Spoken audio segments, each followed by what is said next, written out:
आप देख रहे हैं अनहोनी। तो चलिए बढ़ते हैं आज की इस कहानी की ओर।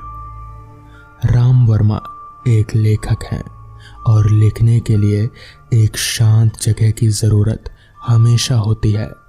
इसी के चलते वो अपने दोस्त सुरेश खन्ना के कैथल के पास स्थित फार्म हाउस में अक्सर जाया करते थे। खन्ना जी के फार्म हाउस में उनके लिए कुछ खास प्रबंध किए गए थे। केयरटेकर घनश्याम सिंह बहुत अच्छा खान समा भी था और उनके वहाँ पर होने के वही सेवा किया करते थे। उन्हें कब कॉफ़ी देना है, कब वो खाना खाएंगे, क्या खाना उन्हें पसंद है, इतने सालों में जैसे उसे कंठस्थ हो गया था। 25 तारीख शुक्रवार ऑफिस की छुट्टी होने से लगातार 3 दिनों की छुट्टी मिली थी और इसी समय का उपयोग करते हुए दोस्त को खबर कर 25 तारीख को सुबह सुबह ही वो फार्म हाउस के लिए निकल पड़े।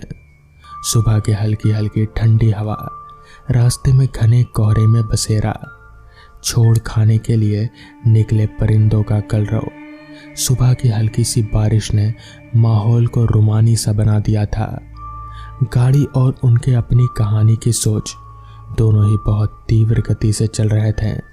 तभी एकाएक उसने राम वर्मा की गाड़ी को रोकने के लिए हाथ दिया। वो कुछ सोचते हैं इससे पहले ही हाथ पैरों ने अपना काम कर दिया और गाड़ी रुक गई। गाड़ी के रुकते ही वो गाड़ी में चढ़कर बैठ गया। पहले तकरीबन 5 मिनट तक कोई बात नहीं हुई। फिर उसने बात का सिलसिला शुरू किया।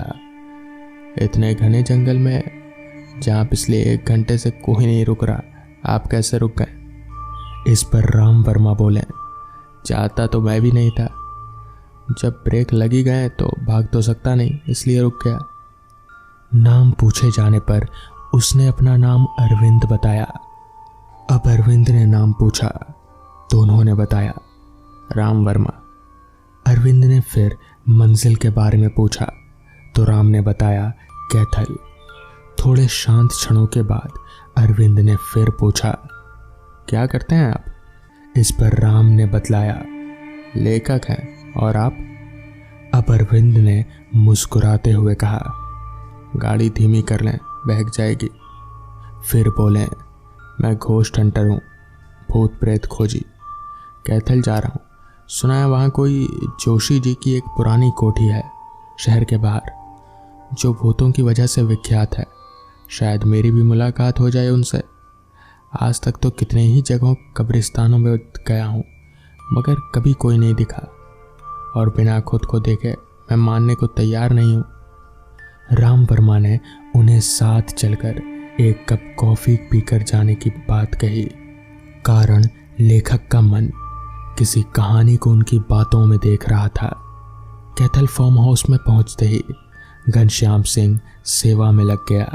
कॉफ़ी के साथ शानदार पकौड़ों के लजीज नाश्ते के साथ अरविंद जी ने कुछ कहानियों से मनमोहक समा बांध दिया था। लेकिन घनश्याम सिंह बहुत विचलित सा हो गया जब उसने जोशी जी के पुरानी कोठी में अरविंद जी के जाने की बात सुनी। रोकने की बहुत कोशिश को नाकाम करते हुए अरविंद जी उठ गए, पर राम और घनश्याम को वादा कर दिया कि कल भोर में उठकर जोशी जी की कोठी पर आए। वो वहाँ की मुलाकात के बारे में बतलाएंगे।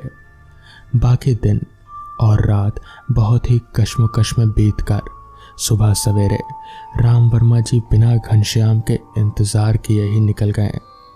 जोशी जी की कोठी पर पहुंचकर अनुभव किया क्यों लोग इस इलाके में आने से रात में डरते हैं।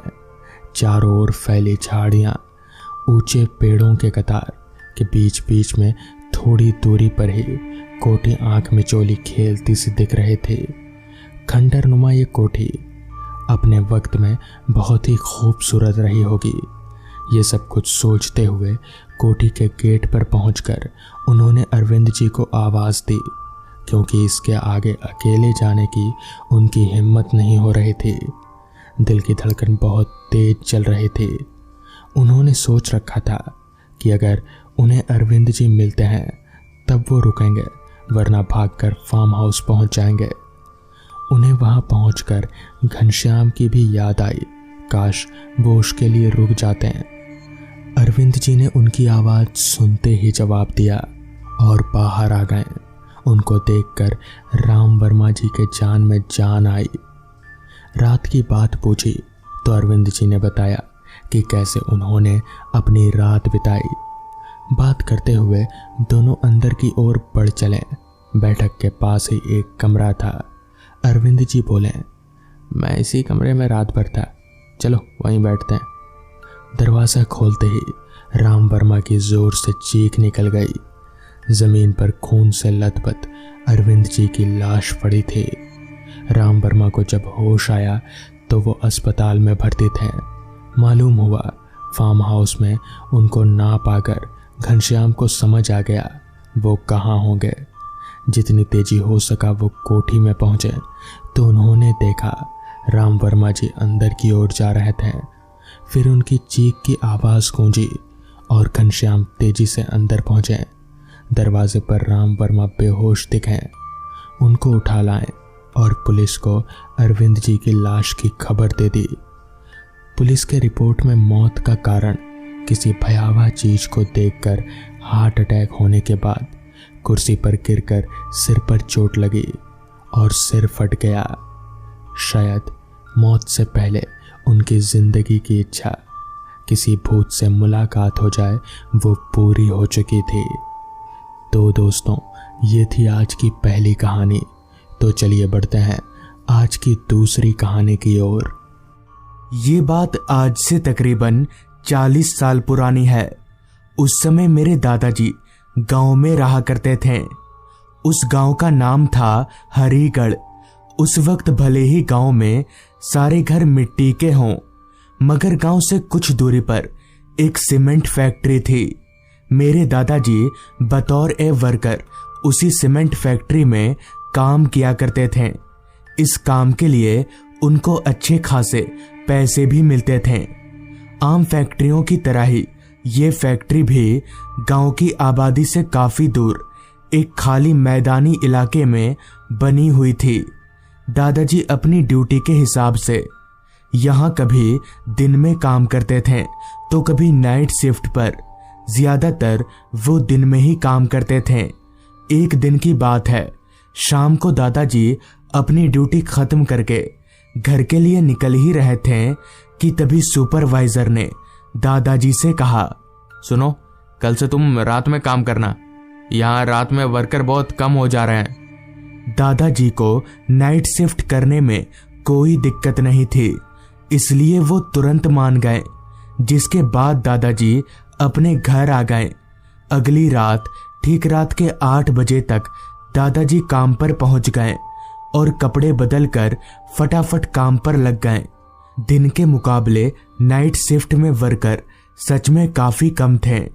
दादाजी को काम करते हुए अब करीब 3 घंटे गुजर चुके थे। अभी दादाजी काम कर ही रहे थे कि तभी उनका मशीन, यानी वो जिस मशीन को ऑपरेट कर रहे थे, वो अपने आप ही बंद पड़ गई। दादाजी ने 2-3 बार मशीन को फिर से चालू करने की कोशिश की, मगर मशीन थी जो चालू होने का नाम ही नहीं ले रही थी।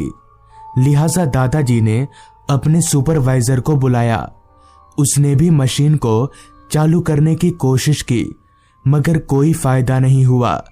जब सबके कोशिशों के बावजूद भी मशीन चालू नहीं हुई तो सुपरवाइजर ने दादाजी से कहा, देखो, मशीन तो खराब हो गई है लगता है, और अब कुछ हो भी नहीं पाएगा। अभी तुम एक काम करो, आज रात रहने दो, तुम घर चले जाओ, कल रात को वापस आ जाना।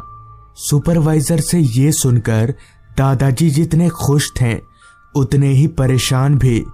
खुश इसलिए क्योंकि अब उन्हें काम नहीं करना पड़ेगा, और परेशान इसलिए कि अब इतनी रात हो गई है तो वो घर कैसे जाएंगे, क्योंकि फैक्ट्री से दादाजी का घर काफी दूर था और इतनी रात गए इतनी दूर जाना दादाजी को सही नहीं लगा।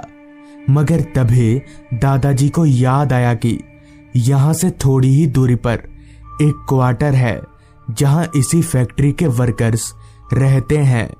अगर कैसे भी करके दादाजी वहां पहुंच गए तो कुछ हो सकता है। इतना सोचकर दादाजी फैक्ट्री से बाहर निकले और रास्ते पर चलते हुए उस क्वार्टर की तरफ आगे बढ़ने लगे। हालांकि तब रात के 11:30 बज रहे थे, मगर आज से 40 साल पहले रात के 11:30 बजना वो भी गांव में आधी रात के समान होता था। इसलिए रास्ते पर दादाजी के अलावा ना तो कोई इंसान नजर आ रहा था और ना ही कोई जानवर। खामोशी ने पूरे रास्ते को अपने आगोश में ले लिया था। उन रास्ते के अगल बगल जंगल होने की वजह से रात कीड़ों की आवाजें काफी तेजी से दादाजी के कानों में आ रही थी। आसमान पर चांद निकला हुआ था, जिसकी रोशनी के सहारे ही दादाजी रास्ते पर चल पा रहे थे। दादाजी पहले कभी उस क्वार्टर में नहीं रुके थे। बस उन्हें इतना पता था कि एक क्वार्टर है जहां उनकी फैक्ट्री के लोग रात बेरात रुक सकते हैं। चलते चलते अब दादाजी को काफी वक्त हो चला था, मगर ना तो अभी तक उन्हें कोई क्वार्टर दिखा था और ना ही कोई घर। ऊपर से रात भी और ज्यादा काली होती जा रही थी। अभी दादाजी आगे बढ़ ही रहे थे कि तभी रास्ते से थोड़ी दूरी पर उन्हें एक साइन बोर्ड जैसा कुछ नजर आया। दादाजी जब उस साइन बोर्ड के करीब गए तो उसमें लिखा था सीमेंट फैक्ट्री क्वार्टर और एक दूसरे रास्ते की तरफ इशारा किया हुआ था। उस साइन बोर्ड को देखकर दादाजी और भी ज्यादा परेशानी में पड़ गए कि जब उन्हें इतना चलना ही था तो फिर वो अपने घर चले जाते। खैर, अब उनके पास कोई चारा नहीं था सिवाय आगे बढ़ने के, तो दादाजी ने वही किया। उस साइन बोर्ड पर बताए रास्ते की तरफ आगे बढ़ने लगे। उस रास्ते पर भी दादाजी के अलावा दूसरा कोई शख्स नहीं था। खैर, उस रास्ते पर कुछ देर चलने के बाद अब दादाजी उस क्वार्टर के दरवाजे पर खड़े थे। क्वार्टर के अंदर काफी सारे कमरे थे। खैर, वहां आसपास कोई नहीं था, लिहाजा दादाजी दरवाजा सरकाकर क्वार्टर के अंदर चले गए। क्वार्टर के अंदर जंगल झाड़ी इतनी ज्यादा थी जैसे वहां कई महीनों से कोई आता जाता ही ना हो। उस पूरे क्वार्टर में कुल मिलाकर 7 या 8 कमरे रहे होंगे। बाहर से देखने पर तो ऐसा ही लग रहा था जैसे उन कमरों में कोई नहीं रह रहा, मगर फिर भी दादाजी एकाएक सभी कमरों का दरवाजा खोलकर जांच करने लगे तो सच में सभी कमरे खाली पड़े थे। लिहाजा दादाजी ने एक कमरा चुना और उस कमरे में जाकर दरवाजा बंद करके कमरे में बिछी खाट पर लेट गए। कमरा जैसा बाहर से दिख रहा था, अंदर से वैसा बिल्कुल भी नहीं था। अंदर से कमरा काफी साफ सुथरा था। चूंकि दादाजी काफी थके हुए थे, इसलिए बहुत जल्द ही उनकी आंख लग गई। पता नहीं कितनी देर बाद, मगर जब दादाजी की आंख खुली तो उन्हें ऐसा लग रहा था जैसे कोई उन्हें खाट पर से धक्का दे रहा हो। इससे पहले कि दादाजी आंख खोलकर देख पाते, किसी ने उन्हें धक्का देकर खाट पर से नीचे जमीन पर गिरा दिया। अचानक ऐसे गिर जाने से उनकी आंख खुल गई। तो आंख खुलते ही जब उन्होंने उठकर अपनी खाट पर देखा तो उनके पैरों तले जमीन निकल गई, क्योंकि उस खाट पर जहां कुछ देर पहले तक दादाजी सोए हुए थे, अब उसी खाट पर एक आदमी लेटा हुआ था। मगर ये कैसे हो सकता है? दादाजी को अच्छे से याद है कि सोने से पहले उन्होंने बराबर दरवाजा बंद किया था, तो फिर ये आदमी कमरे में कैसे आ गया? दादाजी ने तुरंत नजर घुमाकर दरवाजे की तरफ देखा तो दरवाजा अभी भी बंद ही था। बंद दरवाजे को देखकर दादाजी और ज्यादा हैरान हो गए। तभी उस आदमी ने दादाजी से कहा, ये मेरा कमरा है, चलो जाओ यहाँ से। उस आदमी की ये बात सुनकर दादाजी को बहुत गुस्सा आया, मगर फिर उन्होंने अपना गुस्सा शांत कर लिया, ये सोचकर कि बाकी के कमरे तो खाली ही पड़े हैं। लिहाजा दादाजी उस आदमी को मन ही मन में गाली देते हुए कमरे से बाहर निकल गए और दूसरे कमरे के दरवाजे पर गए।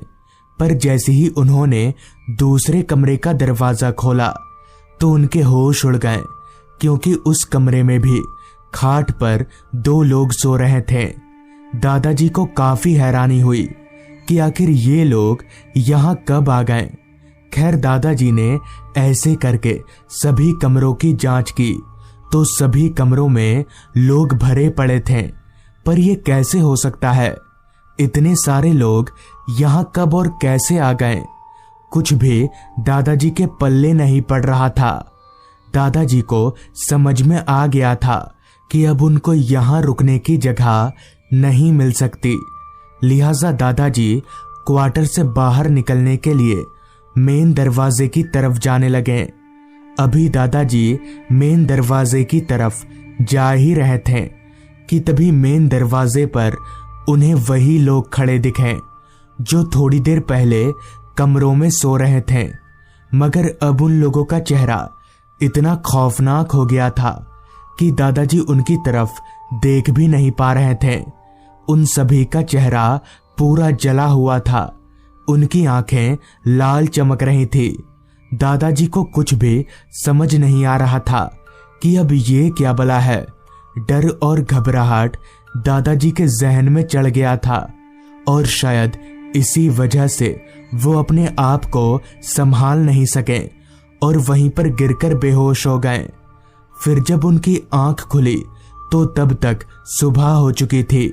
बाद में दादाजी को पता चला कि आज से कुछ महीनों पहले उस क्वार्टर में आग लग गई थी, जिसमें बहुत से लोग जलकर मर गए थे। तब से उन्हीं लोगों की आत्माएं उस क्वार्टर में भटकती रहती है। दरअसल दादाजी को ये बात इसलिए नहीं मालूम थी क्योंकि वो इस घटना के बाद काम पर जुड़े थे। तो दोस्तों, ये थी आज की कहानी। अगर आपको ये कहानी पसंद आई हो तो चैनल को जरूर सब्सक्राइब कर लें। तो मैं आपका दोस्त आर्यन जल्द ही मिलूंगा आपसे ऐसी ही एक कहानी के साथ।